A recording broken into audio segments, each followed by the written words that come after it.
काफी समय पहले की बात है। एक गांव में रामू नाम का लकड़हारा रहता था। एक दिन वो लकड़ियां काटने जंगल में गया। वो पेड़ पर चढ़ के लकड़ियां काट रहा था। जिस टहनी पर बैठकर रामू लकड़ी काट रहा था, अचानक वो टहनी टूटकर गिर जाती है, जिस वजह से रामू मुंह के बल जमीन पर धड़ाम से आ गिर पड़ता है, जिससे उसकी नाक कट जाती है। हे राम, गिर गया रे, लग गई। ये क्या, मेरी नाक कहाँ गई? मेरी नाक कट गई। हे भगवान, अब मैं सबको मुंह कैसे दिखाऊंगा? नाक कटने की वजह से रामू वहीं बैठकर रोने लगता है।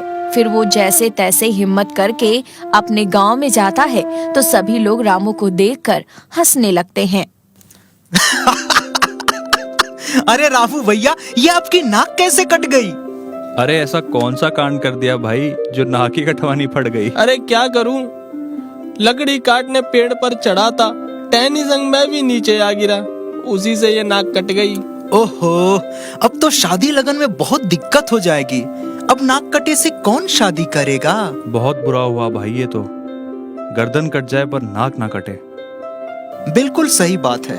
अपने ऊपर लोगों को हंसता देख रामू वहाँ से भागकर अपने घर आ जाता है। उसके बाद वो जब भी बाहर निकलता, सब लोग उसे देखकर हंसने लगते। कोई भी अब उसे उसके नाम से नहीं बुलाता, सब उसे नकटा नकटा कहकर बुलाते। यहाँ तक कि गांव के बच्चे भी नकटा चाचा कहकर रामू को बुलाया करते थे। इससे रामू बहुत परेशान हो गया था। हे भगवान, ये क्या हो गया? मेरी बची खुची इज्जत ये नाक ले बैठी। अब क्या करूं? ऐसे तो घूम नहीं सकता, बहुत मजाक बनेगा। अब क्या करूं ऐसा जिससे मेरी इज्जत वापस आ जाए? हाँ, एक तरकीब है, मैं साधु बन जाता हूँ। अगर मैं साधु बन गया तो सभी लोग मेरी इज्जत करेंगे। तब कोई नहीं देखेगा कि मेरी नाक कटी हुई है या पूरी है। सब लोग मेरे पैर छुएंगे। एक काम करता हूँ, कल ही ये गांव छोड़कर इस गांव से दूर निकल जाता हूँ। अगला दिन होता है। सुबह सुबह के समय ही रामू गेरुआ वस्त्र धारण करके गांव से दूर निकल जाता है। अब रामू दूसरे गांव में जाकर प्रवचन देने लगता है। धीरे धीरे काफी लोग रामू के साथ जुड़ने लग जाते हैं और उसका प्रवचन सुनने लगते हैं। एक दिन कुछ लोग बैठकर रामू का इंतजार कर रहे होते हैं। तभी रामू वहां आता है। उसे देखकर एक व्यक्ति बोलता है, नाक कटे बाबा आ गए, नाक कटे बाबा आ गए, बोलो नाक कटे बाबा की जय। अरे रुको रुको, तुम ये बाबा को नाक कटे बाबा क्यों बोल रहे हो भाई? ये हमारे संत महात्मा हैं, इनको इज्जत देनी चाहिए। चलो, कोई तो है जो इनको समझा रहा है कि मेरे को नाक कटा ना बोले, इसलिए तो मैं भाग कर आया हूँ। बाबा, पर आपसे एक प्रश्न है, आज्ञा हो तो पूछूं? पूछो। बाबा, ये आपकी नाक कटी कैसे? बस यह बता दीजिए। अरे बाप रे, लगता है बाबा बनना भी काम नहीं आया, कुछ तो करना पड़ेगा। अरे बेटा, एक दिन मैं ध्यान में लीन था, तभी मुझे प्रभु की मधुर आवाज सुनाई दी। उन्होंने मुझसे कहा कि तू मेरा भक्त है, बता मुझे पाने के लिए क्या क्या कर सकता है। मैंने कहा, प्रभु मैं आपके लिए अपनी गर्दन कटवा सकता हूँ।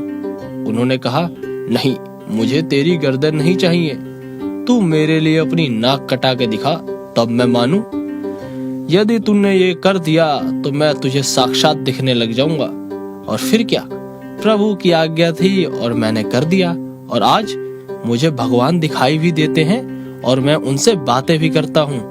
वो देखो, सामने बैठे हैं मेरे भगवान।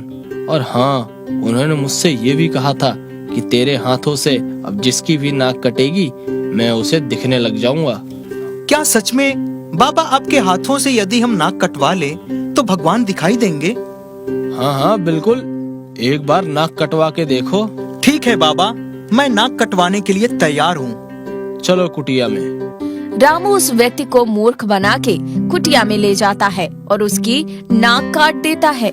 बाबा, भगवान कहाँ हैं? मुझे दिखाई नहीं दे रहे हैं। अब तो मैंने नाक भी कटवा ली।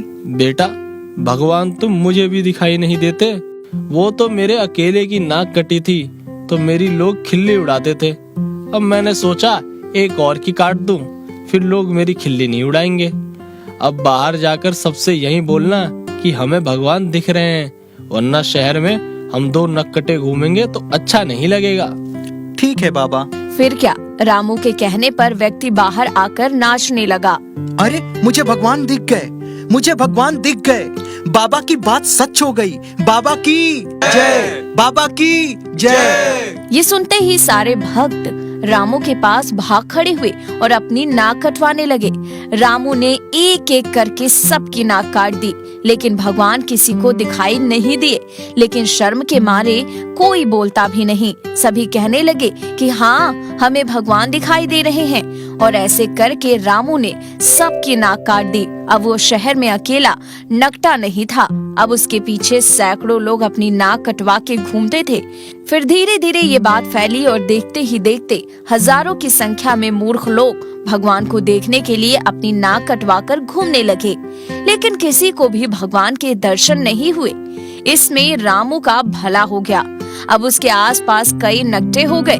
अब उसे कोई नकटा नहीं बोलता।